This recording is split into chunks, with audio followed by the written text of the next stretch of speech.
बिस्मिल्लाहिर्रहमानिर्रहीम। Last topic बच्चे पढ़ रहे हैं लिक्विड चैप्टर का। डायपोल मोमेंट है हमारे पास।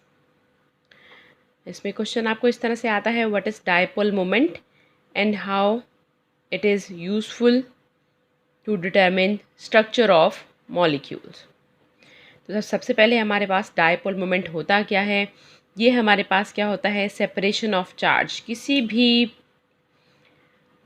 आपके पास कोवेलेंट बॉन्ड में, किसी भी कोवेलेंट कंपाउंड में चार्जेस का सेपरेट हो जाना, ये क्या कहलाता है, डायपोल कहलाता है। फॉर एग्ज़ाम्पल हमारे पास क्या मौजूद है, सपोज़ आपके पास क्या है, H bond Cl, this is the covalent bond. तो किसी भी कोवेलेंट बॉन्ड में चूँकि दोनों एटम्स के दरमियान इलेक्ट्रोनेगेटिविटी का डिफरेंस होता है, तो जिसकी वजह से जो एटम ज़्यादा इलेक्ट्रोनेगेटिव होता है वो इस शेयर पेयर ऑफ इलेक्ट्रॉन को अपने पास ज़्यादा देर तक के लिए घेर लेता है।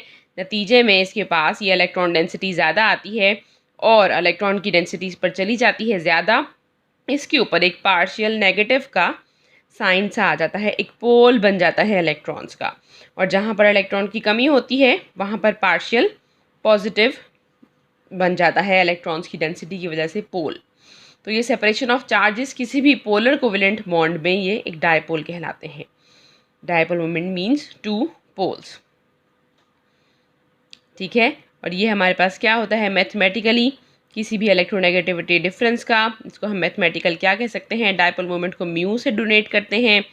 और हमारे पास क्या होता है, ये मैथमेटिकली किस बात पर डिपेंड करता है कि आपके आइंस में फासला कितना है, पॉजिटिव और नेगेटिव आइन में या चार्ज में फासला कितना है, यानी कि आर पर डिपेंड करता है, और कितना है मैग्नीट्यूड चार्ज का।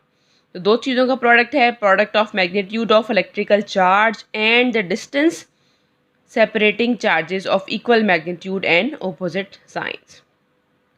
वेक्टर क्वांटिटी होती है ये हमारे पास, और इसकी डायरेक्शन भी होती है पॉजिटिव एंड से नेगेटिव एंड की तरफ। पॉजिटिव एंड से पार्शियल पॉजिटिव हाइड्रोजन है, पॉजिटिव एंड से नेगेटिव एंड की तरफ इसकी डायरेक्शन होती है। तो ये हमारे पास है। इसी तरह से हमारे पास म्यू है, म्यू को हम चार्ज से मल्टीप्लाई करते हैं। एक चार्ज की हमारे पास वैल्यू कितनी होती है, 1.608602 इंटू 10⁻⁻⁻19 कूलम। और अगर आइंस के दरमियान में फासला कितना है, सपोज 10⁻⁻10 मीटर है, तो तब हमारे पास डायपोल मोमेंट यानी म्यू क्या होगा, ठीक है। ये इसका सिंबल है म्यू। 1.602, चार्ज की वैल्यू हमेशा एक जैसी होती है, 1.602 इंटू 10⁻⁻19 कूलम। इसको आर से मल्टीप्लाई करेंगे, 10⁻⁻10, ये हमारे पास आ जाएगा। मीटर कूलम में इसका यूनिट है, डेबाई के उसमें, Debye is the name of scientist, उसके लिए भी इसका यूनिट हो जाता है। एक डेबाई बराबर है 10⁻⁻10 ESU कूलम मीटर के, यानी एक डेबाई बराबर है 3.336 इंटू 10⁻⁻30 कूलम मीटर के।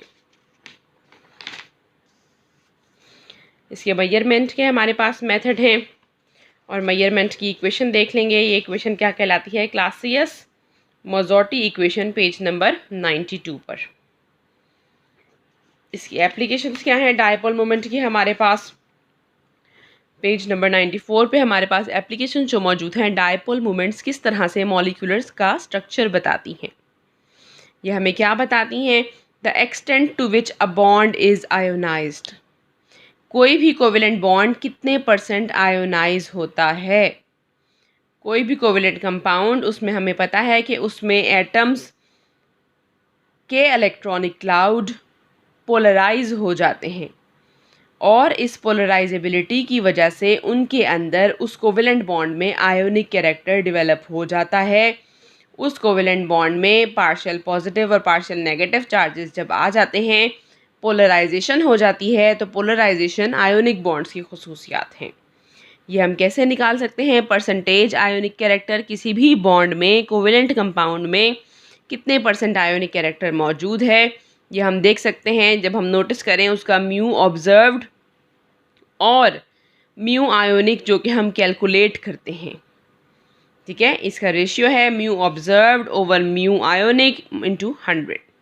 ये हमें पता चलता है कि जो हाईली इलेक्ट्रोनेगेटिव हमारे पास एटम है HF, उसके अंदर भी परसेंटेज आयोनिक कैरेक्टर निकाला तो वो हमारे पास कितना निकला है, 43, इसी तरह से 17, 12, इसी तरह से तमाम हैलोजन एसिड्स का।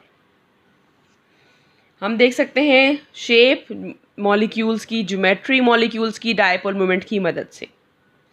अगर तो किसी मॉलिक्यूल का डायएटॉमिक मॉलिक्यूल है, दो मॉलिक्यूल्स हैं, एटम हैं, उनका जो है हमारे पास शेप कैसे बनेगी, लीनियर बनेगी।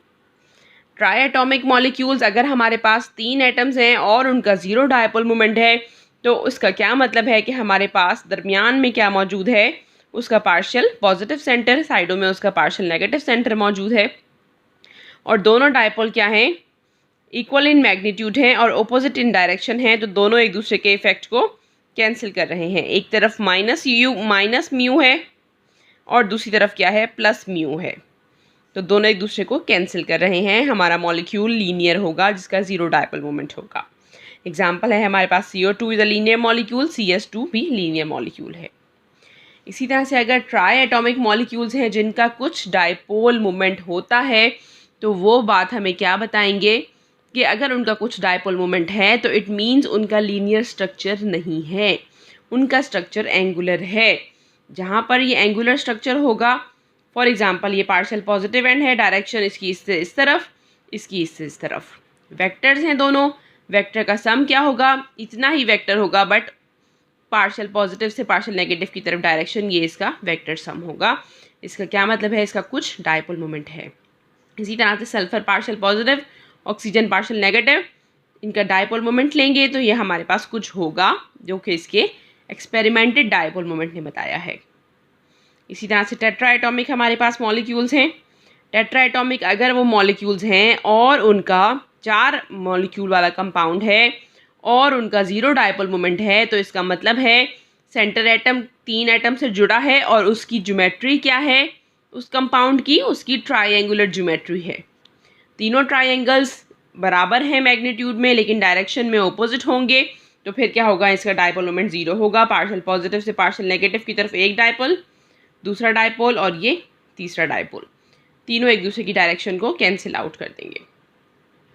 इसी तरह से हमारे पास अगर है टेट्राएटॉमिक मॉलिक्यूल, तो वो क्या होगा, टेट्राएटॉमिक मॉलिक्यूल्स हैं, 4 एटम हैं और उनका अगर डायपोल मोमेंट निकलता है तो उनका स्ट्रक्चर क्या होगा, उनका स्ट्रक्चर एंगुलर हो सकता है।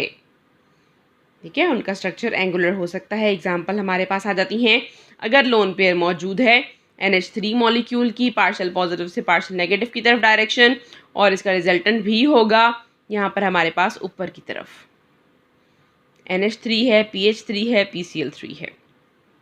इसी तरह टेट्राएटॉमिक मॉलिक्यूल्स जिनका अगर ज़ीरो डायपोल मोमेंट होगा तो वो पायरामिडल नहीं होंगे, वो क्या होंगे, टेट्राहेड्रल होंगे, कि चारों डायपोल मोमेंट बराबर हैं मैग्नीट्यूड में लेकिन ऑपोजिट हैं डायरेक्शन में।